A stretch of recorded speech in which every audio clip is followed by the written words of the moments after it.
Christ. So as I have mentioned, we cannot neglect that the concept or the theme of feast is everywhere in our readings, no? Minsan po hindi po masyadong obvious yung pagkakaugnay-ugnay ng ating mga pagbasa.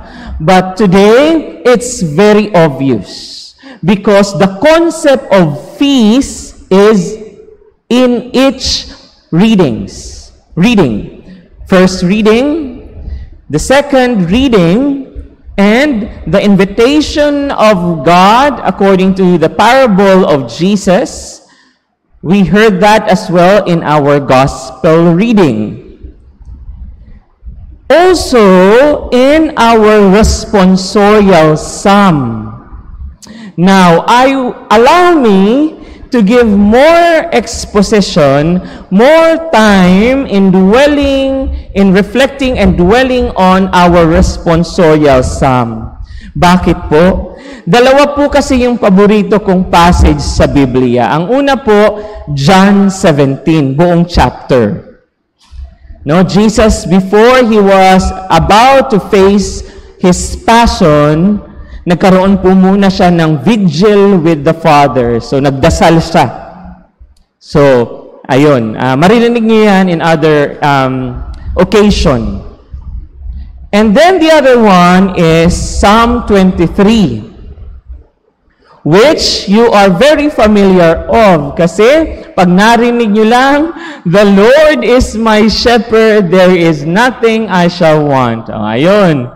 Alam niyo na, ginawan pa nga yan ng kanta, di ba po?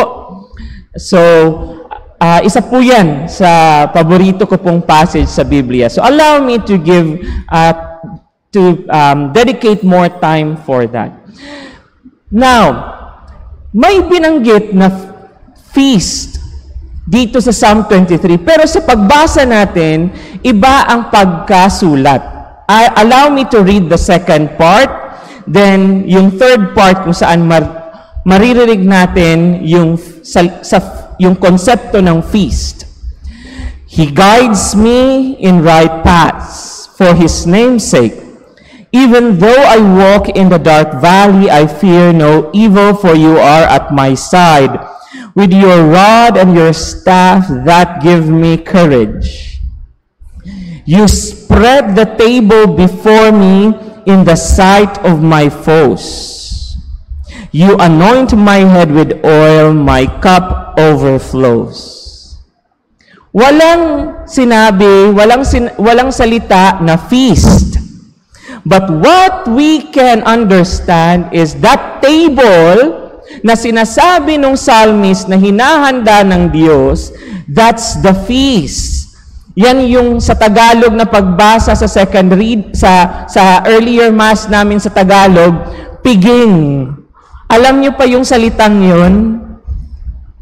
Alam niyo pa kung ano ibig sabihin ng piging? Boys, tara, punta tayo sa piging ni Father. Anong ibig sabihin ng piging? Umattend siguro to kanina sa misa. Alam niya, piyesta. No? Piging, may piyesta, handaan. O, hindi na natin ginagamit yung salita na yun. Either feast or party ang alam natin. Okay? So, yung paghahanda ng Panginoon ng table na yun, yun yung sinasabi doon na feast. But I want to repeat what the psalmist said here. Sabi dito, you spread the table before me in the sight of my foes. Hindi ko yan favorite na translation. Ang gusto kong translation ay eto. You prepare a table for me in the presence of my enemies. Ano daw? Na pinaghahanda mo ako ng piyesta. Pinaghahanda mo ako ng hapag sa harap ng aking mga kaaway, sabi ng psalmist. Alam niyo po, kung ako yun o kayo yung magsusulat ng bahagi na yun, do you know what we are going to write? Eto. You prepare a table for me in your presence. You prepare a feast for me in front of your glory. Yun ang isusulat natin. Di ba? Bakit sinasabi ng psalmist na pinaghanda siya ng hapag sa harap ng mga kalaban? Gusto niyo yun? Kumakain kayo ng sobrang sagana sa harap ng kalaban? O, imagine niyo, no? So, mamaya sa lunchtime, sasabihin sa family, sige, ano tayo? Buffet tayo, eat all you can. Yay! Ayan. So, nag-eat all you can kayo. Pumunta kayo dun sa eat all you can place. Tapos, di ba, may mga glass naman yan parati yung mga restaurant na ngayon. Tapos, before pa kayo makapasok, nakita mo yung kalaban mo. Tutuloy ba kayo? Matutuwa ba kayo? Nakakain kayo pagpasok doon? Tapos, mag-i-enjoy ba kayo sa pagkain? Of course not. Mawawalan kayo ng gana, di ba? Baka sabihin niyo pa, ay, hanap na lang tayo ng iba kahit na hindi eat all you can. Kasi hindi mo kaya na kumakain sa harap ng kalaban mo. Mawawalan ka ng gana, for sure. But you see, when these things na iniisip natin minsan will not make sense, baka there is a deeper meaning talaga kung bakit sinabi to ng Diyos. And there is. Hindi na lang ito tungkol sa mawawalan ka ng gana kapag kumain ka sa harap ng kalaban. And in order for us to understand this, kailangan nating maunawaan kailan ito sinabi ng psalmist. Kailan ito sinulat ng nagsulat. And first, dapat muna nating malaman kung sino ang nagsulat nito. Napakalinaw na nagsulat, hindi ambiguous, sinulat sa itaas, sa pinakasimula ng Psalm. Hindi nyo lang narinig dito na binasa kasi hindi nakasulat dito. But if you get your Bible, open it to Psalm 23. Sa intro doon, napakalinaw. Mezmor le David, the Psalm of David. Okay, na-solve na. Si David pala yun ang nagsulat. Now, ang sunod nating tanong, kailan niya sinulat? Nung hari na, hindi nyo na mababasa doon. It requires more research for you to know it. And I will tell you anyway. Kailan niya sinulat? Kahaharapin niya ang multiple na mga kaharian at makikipag-away sa kaharian nila. So, he is going to war. And before going to war, nagsulat siya ng psalm na ito.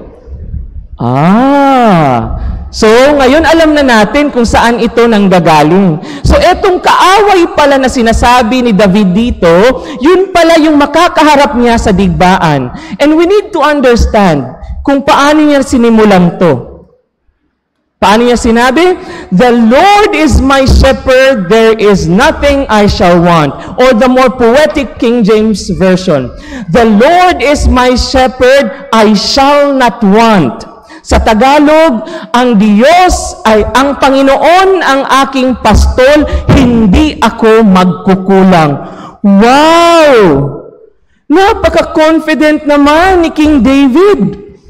Hindi siya magkukulang. Kahit na ang dami na ng mga kalaban niya, kahit na nanginginig na siya sa takot, alam niya sa kaibuturan ng kanyang puso na hindi siya magkukulang. You see, God used David to speak to us today dahil nauunawaan ng Diyos na lahat tayo no exception, dadaan sa pagsubok. At minsan ang pagsubok na ito, sobrang napakadilim. Kaya nasabi ni David na even though I walk in the valley of darkness, to a darkest valley, I fear no evil, for you are with me. Kahit na dumaan man ako sa napakadilim na pagsubok, hindi ako matatakot dahil kasama kita. Brothers and sisters, lahat po tayo daraan sa dilim at pagsubok. Kung hindi pa po kayo dumadaan doon, wala pong ibang paraan. The only way for us to move into the light is to go through darkness first. At kung hindi pa po kayo dumadaan doon, dadaan po kayo. Wala pong ibang daanan. Ito lang po ang nag-iisang daan na dapat daanan natin upang makapunta tayo sa liwanag. And I understand ng iba sa atin dito nasa kalagitnaan na ng pagsubok. At ang pagsubok na ito ay sobrang dilim. Hindi ka nakakakita ng liwanag. At ano ang sinasabi ni David sa atin? Ang Diyos ay aking pastol, hindi ako magkukulang. Bakit? Dahil maghahanda siya sa akin ng piging. Maghahanda siya sa akin ng handaan. Maghahanda siya sa akin ng piyesta sa harap ng aking mga kaaway.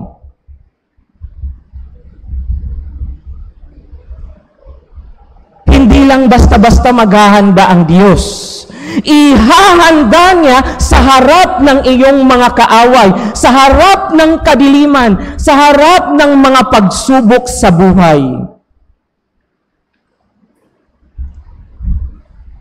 Kung pinagdaraanan natin ngayon ang pagsubok na ito, at ang iba sa atin dumaraan sa pagsubok na ito na sobrang madilim, kapit lang kapatid.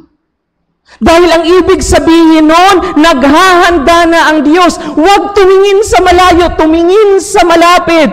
Ayan na, naghahanda na ang Diyos. Maaring hindi mo pa nakikita ngayon. Dahil nagmamarinate pa lang ang Diyos.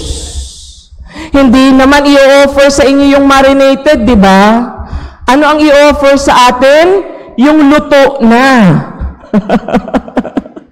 So nagmamarinate pa lang po ang Diyos. Hintay lang po muna ng konti pa. Pero palatandaan na po yung kadiliman na yan sa buhay natin na kumikilos na ang Diyos at naghahanda na. Hinuhugasan na ang mga trays na paglalagyan ng mga pagkain. Nagsusuot na o pinaplansya na ng mga magsiserve sa atin ang kanilang mga uniforms. Hindi natin yun nakikita, pero sobrang lapit na nun. Konting-konti na lang, ngayon ka pa bibitaw. Huwag kang bumitaw, malapit na.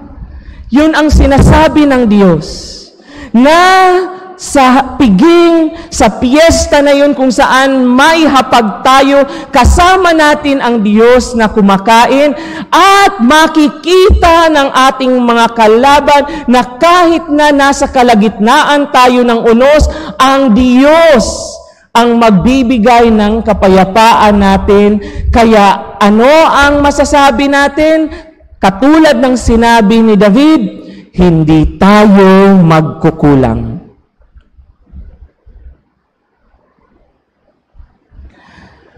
Ang Panginoon ang aking pastol, hindi ako magkukulang. Kahit na dumaan man ako sa napakadilim na landas, alam kong kasama ko siya. At naghahanda siya ng piyesta sa harap ng aking mga kaaway. The Lord is my shepherd, I shall not want. Even though I walk to the darkest valley, I fear no evil, for He is with me. My cup overflows. He is preparing a table for me in front of my enemies. Salamat sa Diyos. Amen.